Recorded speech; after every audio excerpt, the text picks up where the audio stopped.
서태지가 되게 우울했어요. 학교를 다니면서 막 불만이 많았고 세상에 대해서 막 불만이 되게 많았어요. 그런 어느 날 길을 가는데 음악이 하나 들렸어요.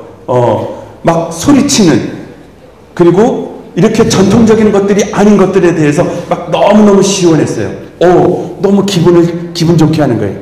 그런데 이 나의 아픈 마음, 속상한 마음, 이 화나는 마음이 나만이 아닐 것이라고 생각을 하고 그것을 나의 그 친구들과 같이 나눠야지. 그리고 3년 동안 막 중얼거리다가 탁 치고 나온 노래가 난 알아요라는 노래거든요. 여러분, 제가 질문할게 한번 잘 들어보세요. 그리고 여러분들은 어떤 답을 하는지 한번. 500 더하기 500은? 봐요. 그죠? 500 더하기 500은? 1001km입니다. 이 답을 하고 여러분은 지금 정답을 맞췄다고 생각을 하고 있어요. 그런데 세상에 나가면 그런 게 아니에요. 500 더하기 500은 1km라고 하는 것이 세상에서 요구하는 정답은 아니다. 254 더하기 357 더하기 254 이런 거 아는 것도 중요하지만 254가 뭐지? 357이 뭐지? 라고 하는 것을 아는 것이 더 중요하다라고 하는 거예요. 자, 두 번째는 삼각형에 대한 이야기를 제가 하도록 할게요. 자, 이 삼각형이 가지고 있는 아주 좋은 장점이 뭐냐면 무에서 유를 창조하는 거예요. 고난은 게임인 거예요.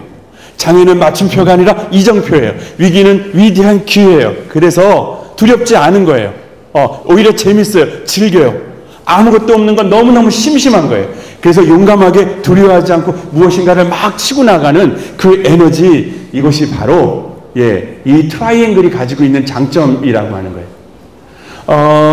평지에서 단순하게 땅에서 농사를 짓는 그 반복된 생활 속에서 안정은 있었지만 그것이 아니라고 하는, 영혼이 맑아지지 아니하고 가슴이 답답하다라고 느꼈던 청소년 젊은이들이 그 넓은 중국 땅을 떠나서 어디로 떠나서 왔냐면 해가 뜨는 동쪽을 향해서 계속해서 해가 뜨는 동쪽을 향해 와서 나라를 세웠는데 그 나라가 바로 어떤 나라냐면 대한민국, 우리라고 하는 나라예요. 그러니까 해가 뜨는 동쪽을 향해서 오늘에 안주하지 아니하고 누구나 생각하는 상식대로 가지 아니하고 그 옳다라고 생각하는 옹고집을 가지고 가는 것, 이것이 바로 우리의 희망이 된다라고 하는 이야기예요. 내가 좋아하는 걸로 돈 벌 수 있을 거야 라는 생각이 제가 들었어요. 지승용, 네가 가장 좋아하는 게 뭐야? 제가요, 내가 가장 좋아하는 거를 써봤어요. 그때 한 10몇 개가 잡혀요. 너 정말 그 중에서 네가 진짜 좋아하는 거 뭐야? 근데요, 맨 마지막에 선택된 게 뭐였냐면 가래떡을 먹는 것을 제가 이 세상에서 제일 좋아하는 것이었어요. 6살 11월 9일 눈을 떴는데 호마이카 상 위에 항상 우리 할머니 성경책이 있었는데 아침에 눈을 뜨니까 성경책이 없고 이만큼 가래떡이 쌓여 있는 거예요. 할머니, 뭐예요? 오늘 네 생일이잖아. 그래서 제가 너무 좋아가지고 그거를 이렇게 뜯어가지고 먹는데 와, 너무너무 좋은 거예요. 그로부터 저는 가래떡 먹는 걸 너무너무 좋아해요. 이거다. 이걸로 돈 벌 수 있다. 그래가지고요, 제가 쌀로 된 가래떡을 뽑아서 그때는 압구정동에 좀 잘 살았어요. 그래서 현대아파트, 미성아파트에서 제가 가래떡을 팔았어요. 와, 얼마나 많이 사주시든지 제가 하루에 20만 원씩을 벌었어요.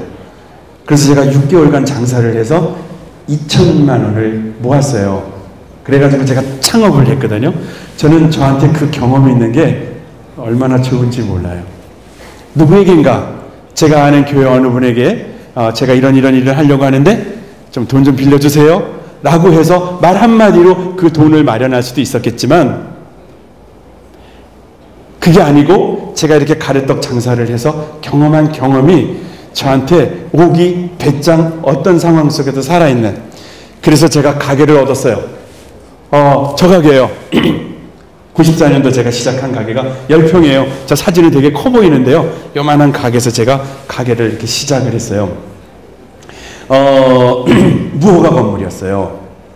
그랬더니 친구들이 너 목회하다가 장사하고 너 그것도 무허가로 영업을 해? 야, 너 공무원들한테 다쳐. 이렇게 이야기를 하는 거예요. 근데 저는 열고 싶어서 열었어요. 아니나 다를까 관할구청 공무원들이 와서 저보고 영업 허가증을 보자고 그러더라고요. 그 영업 허가증 제가 없다고 얘기를 했어요. 그랬더니 고발하겠다고 그러더라고요. 목사였던 제가 이 고발한다는 말 들으면 얼마나 겁나겠어요. 근데 제가 겁먹지 않았어요. 저 신념이 있는 사람이라.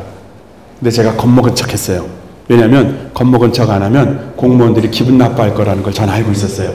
그래서 제가 그랬어요. 노무님이 살아계십니다. 제가 여기까지 오는 게 너무 힘들었는데 이 가게를 제가 유지해야 합니다. 그리고 저한테 좀 말미를 좀 주시면 좋겠습니다. 라고 제가 얘기했더니 제가 겁먹고 있는 게 안쓰러웠는지 그분이 어느 정도 기간을 드릴까요? 그래서 제가 생각나는 대로 8개월만 주시기 바랍니다. 만약에 8개월 안에 영업허가 못 받으면 고발합니다. 그리고 가셨거든요. 근데 8개월 되기 전 이분들이 다른 부서로 발령받으시는 거예요. 그래서 제가 지금까지 이렇게 버티고 있는 거예요. 할 수 있어야만이 한다라고 하는 것은 재벌들의 자녀들, 권력자들의 자녀들이 생각할 이야기예요. 저와 여러분들이 해야 되는 것은 할 수 있으니까 하는 것이 아니라 해야 하면, 하고 싶으면 해야 한다라고 하는 거예요. 이것이 바로 대한민국의 영혼인 거예요. 넓은 땅에서 안주하게 살아가는 것이 아니라 새로운 것을 향해서 도전하는, 제가 좋아하는 속담이 친구 따라 강남 간다는 말이에요. 왜? 강남 사람들 잘 살잖아요? 제가 지금 말하는 강남을 이야기하는 게 아니고 1970년대 강남이 개발될 때 그때 강북 어른들이 무슨 얘기를 했냐면 그거는 돈 없는 것들, 젊은 것들, 기반 없는 것들이 가는 거라고 그랬어요. 그래서 강남에 누가 갔냐면 돈 없는 것들, 젊은 것들, 기반 없는 것들이 갔다고요. 그래서 돈 없는 것들, 기반 없는 것들, 젊은 것들이 거기 가가지고 아무것도 없으니까 막 노력을 한 거예요. 그랬더니 거기서 에너지가 생겼고 거기서 상품이 나왔고 그것이 바로 경제를 움직이는 힘이 됐다라고 하는 이야기잖아요. 누구나 가야 하는 똑같은 길이 아니라 여러분들이 요구되는 길이 있어요. 여러분들이 하고 싶은 것들을 있어요. 그거를 가지고 치고 나가는 거예요. 거기에 답이 있어요. 저는 신윤동주의 영혼이 저의 영혼이고요. 다산 정약용 선생님의 영혼이 저의 영혼이에요. 제가 고등학교 때 좋아했던 그분을 저는 지금까지 좋아하고 있어요. 몇 년 전입니다. 신윤동주의 걸음을 따라가고 싶었어요. 그래서 만주에 갔어요. 만주에 가서 그때는 중학교가 중고등학교를 다 포함해서 중학교라고 그랬으니까 이 중학생이었던 신윤동주가 걸어간 길을 걸었어요. 영하 28도였어요. 엄청 추운 거예요. 근데 제가 들은 말에 의하면 신윤동주는 이 중학교 시절 쉬지 않고 매일 산에 올랐대요. 그래서 아침 공기를 마셨대요. 그래서 제가 춥지만 아침 공기를 마시러 그가 올랐던 산을 올랐어요. 갔더니요. 이렇게 큰 벌판을 쭉 지나다가 갑자기 푸른 산 하나가 나오는데 전부 소나무예요. 다. 그리고 그 맨 위에 뭐가 있었냐면 정자 하나가 있었는데 그 정자가 일송정이라는 정자예요.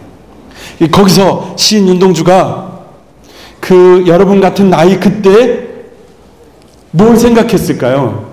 춥지만 견디는 이 땅에 동포들이 있었을 것이고 어렵지만 절망스럽지만 두렵지만 나라의 독립을 끝까지 생각하는 선배들이 있었을 거라는 생각을 했을 거예요.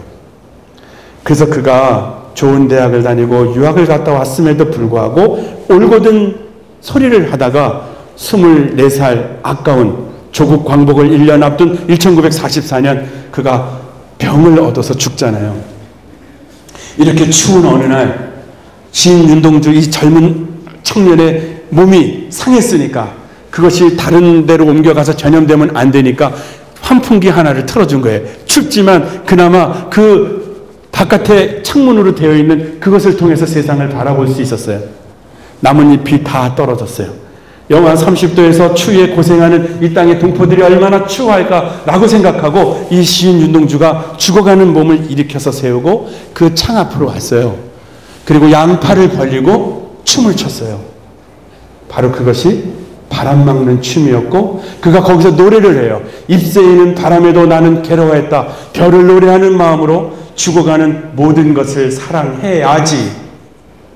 24살 이 청년이 부르는 노래답지 않은 이 노래였지만 바로 이 영혼, 이 씨가 있는 한 36년 우리가 일본에 먹혀 있었다 할지라도 대한민국은 정복당하지 않았다라고 하는, 가난이 우리 앞에 있고 뭘 해야 좋을지 모르는 것들이 우리 앞에 있지만 나는 참 소중한 존재고 나는 꿈이고 나는 별이라고 하는 이 생각을 우리가 만약에 하고 있다면 그것이 바로 이 어두움을 그리고 이 절망을 이겨내는 것이 아니겠는가.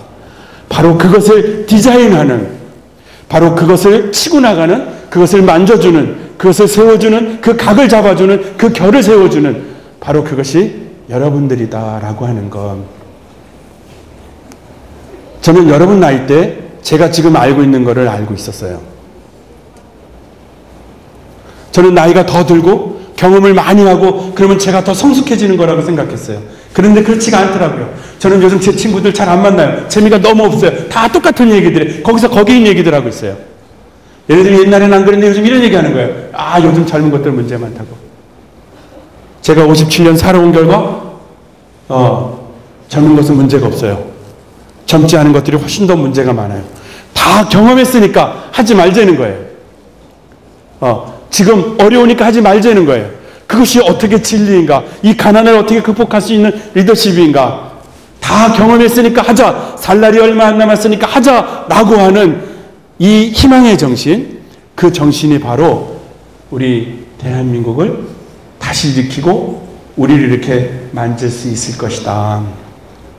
여러분, 갈브레이드라고 하는 경제학자가 있어요. 이 세상에 확실한 것은 하나도 없다. 오직 확실한 것은 모든 것이 불확실하다는 그것만이 확실한 것이다. 이게 그분이 이야기하는 불확실성의 시대라는 거예요. 세상을 움직이는 힘들이 있는데 세상을 움직이는 힘은 우리가 알고 있는 전통이 아니라 우리가 알지 못하는 전혀 새로운 것들에 의하여 세상이 움직여 간다라고 하는 거예요.